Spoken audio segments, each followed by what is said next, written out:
আগের ক্লাসে আমরা কি দেখছিলাম যে হচ্ছে কোনো ডকুমেন্টের ভিতরে কালো দাগ, তাই না, থাকলে সেটাকে আমরা কিভাবে রিমুভ করতে পারি। ঠিক আছে, আজকে মানে এই ভিডিওতে বা আজকের ক্লাসে আমরা কি দেখব, যে এই যে দাগগুলো আছে, তাই না, কি আছে, তাই না, এগুলো আমি কিভাবে রিমুভ করবো। এটা খুবই সহজ, তাই তো, এটা খুবই সহজ। সেজন্য আমি জুম করবো। জুম করার জন্য কি চাপতে হয়?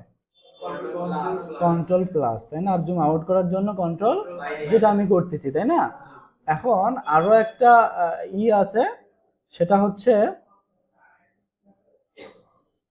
হচ্ছে কন্ট্রোল অল্টার ধরলে, তাই না, কন্ট্রোল অল্টার ধরে আমি যদি স্পেস চাপি তাহলে কি হচ্ছে দেখো, তাই না, মাইনাস চলে আসছে। এবার যদি আমি মাউসের লেফট বাটনে যদি চাপ দিই তাহলে কি হচ্ছে, এটা আমার জুম আউট হয়ে যাচ্ছে। এখন যদি শুধু কন্ট্রোল স্পেস ধরি তাহলে কি হচ্ছে, আমার জুম ইন হচ্ছে। ক্লিয়ার, বুঝতে পারছি।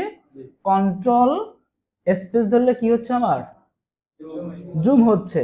কন্ট্রোল স্পেস অল্টার, তাই না, এটা ধরলে আমার কি হচ্ছে, জুম আউট হচ্ছে, তাই না।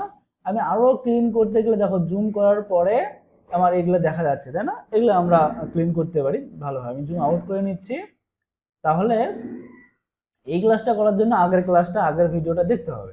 আচ্ছা, এখন আমরা এই যে দাগগুলো বিভিন্ন উপায়ে রিমুভ করতে পারি, এগুলো আমি ইচ্ছা করে দিয়েছি, তাই না। তো সেজন্য আমাকে কি করতে হবে, আমরা যেটাকে করব, রিমুভ করে দেব, সেটাকে কি করতে হবে, আমাকে আগে ওই জায়গাটা জুম করে নিতে হবে, তাই না। আমি পর্যাপ্ত জুম করতে পারি, আমি একটু একটু জুম করলে হবে না, আমি ইচ্ছা মতো জুম করতে পারি। বা আমি ছোট করে রাখছি, এখন ওখানে ঘষা মাজা করেছি, তাহলে হবে না। আমাকে কি করতে হবে, স্ক্রিনটার কাছে বেশি করে নিয়ে আসতে হবে। এবার আমরা হচ্ছে এখানে কি টুল দেখাচ্ছে ভাইয়া, ইরেজার টুল। কি টুল? ইরেজার টুল নেয়ার পরে আমাকে এটা ইনশিওর করতে হবে, মানে আমাকে এটা আমাকে নিশ্চয়তা দিতে হবে যে এখানে লক আছে কি না।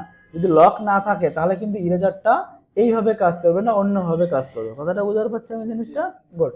তাহলে আমি যখন ইরেজারটা নিলাম, আমি রাইট ক্লিক যখন করলাম, তখন তিনটা ইরেজার দেখায়, তাই না। একটা হচ্ছে কি ইরেজার টুল, আর একটা কি ব্যাকগ্রাউন্ড ইরেজার টুল, আর একটা ম্যাজিক ইরেজার টুল, তাই না। আমরা যেহেতু গ্রাফিক্স ডিজাইন শিখতেছি না, আমরা আমাদের অফিসে Microsoft Word, Excel, PowerPoint, তাই না, এগুলোর ওপর নির্ভর করে আমরা ফটোশপে কয়েকটা ক্লাস করেছি, যেটা আমার ইউটিউব চ্যানেলে আপলোড থাকতেছে, তাই না, আপাতত। তাহলে এখানে কি দেখাচ্ছে, ইরেজার টুল। আমি এটাতে ক্লিক দিলাম, দেওয়ার পর ওই আগের মতো একটা সার্কেল চলে আসছে না। আমি এখানে রাইট ক্লিক করে যদি এরকম করে দেই তাহলে কি হচ্ছে, এটা কি হচ্ছে, আমার বড় হচ্ছে, তাই না। আবার কিবোর্ডের এই যে এন্টারের পাশে একটা স্কোয়ার বাটন, স্কোয়ার ব্র্যাকেট আছে, হ্যাঁ, পির পরে আর এন্টারের বাম পাশে, তাই না।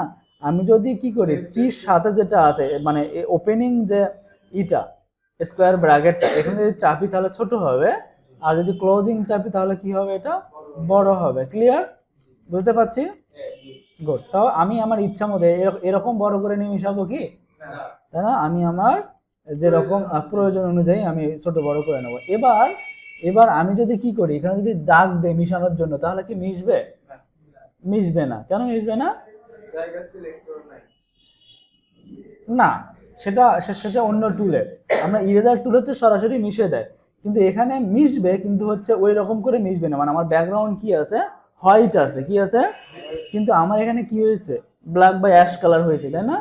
তো আমি একটা স্টেপ এখন ব্যাক করবো, তাহলে কিভাবে ব্যাক করব, কন্ট্রোল জেড। আর একটা কিভাবে করতে পারি, এই যে হিস্ট্রি আছে আমার, কি আছে, এই যে আমি যে কাজগুলো করলাম হিস্ট্রিতে আছে। তো আমি যদি আগের স্টেপটাতে ক্লিক দেই তাহলে আমার হয়ে যাচ্ছে। বুঝতে পারছি আমি? ঠিক আছে, গুড। আবার দেখো, আমি ভুল করে এখানে এরকম করলাম, তাহলে আমি কন্ট্রোল জেড দিলে তো হচ্ছে, কিন্তু কন্ট্রোল জেডটাই কিন্তু এখানে এইভাবেই কাজ করে। ওগুলো মনে রাখে, স্টেপ বাই স্টেপ মনে রাখে, তারপরে এই করে দেয়। তো ডজ টুলে আমি ক্লিক দিব, তাহলে আগের মতো হয়ে যাচ্ছে। এখন কথা হচ্ছে, এই যে দাগ দিলে আমার এরকম ব্ল্যাক কালার কেন আসতেছে, তাই না। এই যে এখানে কয়টা কালার আছে আমরা এর আগে দেখছি। উপরে যেটা আছে এটাকে কি বলা হচ্ছে, সেট ফরগ্রাউন্ড কালার, আর নিচে যেটা আছে সেটা কি কালার, ব্যাকগ্রাউন্ড কালার, তাই না। তো আমাদের ব্যাকগ্রাউন্ড কালারে যেটা থাকবে মিশালে কি হবে, সেটাই হবে, তাই না। আমরা জানি হোয়াইট কালারের কোড আছে, সেগুলো আমি যাচ্ছি না। আমি নিচে যেটা আমার কি সেট ব্যাকগ্রাউন্ড কালার না, আমি এখানে ক্লিক দিব। দেওয়ার পরে আমি মিশানোর পরে কি রকম কালার আসবে সেটা আমি সিলেক্ট করে দেবো। এরকম কি ব্ল্যাক কালার আসবে, হোয়াইট কালার। তাহলে আমার যে জায়গায় হোয়াইট আছে আমি সেখানে ক্লিক দিব, তাহলে কি হচ্ছে আমার, দেখো এখানে হোয়াইটটা, দেখো এখানে আছে না, আমি যদি হোয়াইট, যে কোনো জায়গায় হোয়াইট যেখানে আছে, আমি যদি হোয়াইটে ক্লিক দিই তাহলে কি হচ্ছে, একেবারে হোয়াইট হচ্ছে, 6টা এফ হচ্ছে কি হোয়াইট কালার কোড। তো আমি এখানে ওকে করে দিব, দেওয়ার পর এখন যদি আমি মিশাই, মিশে গেছে। এখন আমি এই প্রান্তটা তো দেখতে পাচ্ছি না, অন্য কোনো প্রান্ত দেখতে পাচ্ছি কি না, তাহলে আমি স্পেস ধরলে কি আসবে, আমার হাতটা চলে আসবে, তাই না?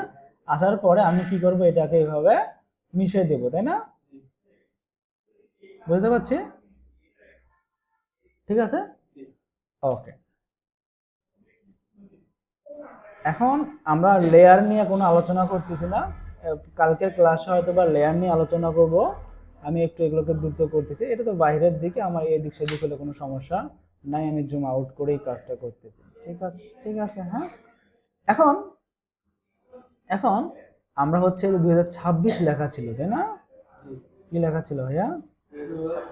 খুবই সহজ ক্লাস এগুলা, তাই না? এটা আমি রিমুভ করে দিলাম। এখন আমি সাইনটাও রিমুভ করতে পারি, তাই না? করতে পারি কি না? কিন্তু আমি কি করব এবার, এবার আমরা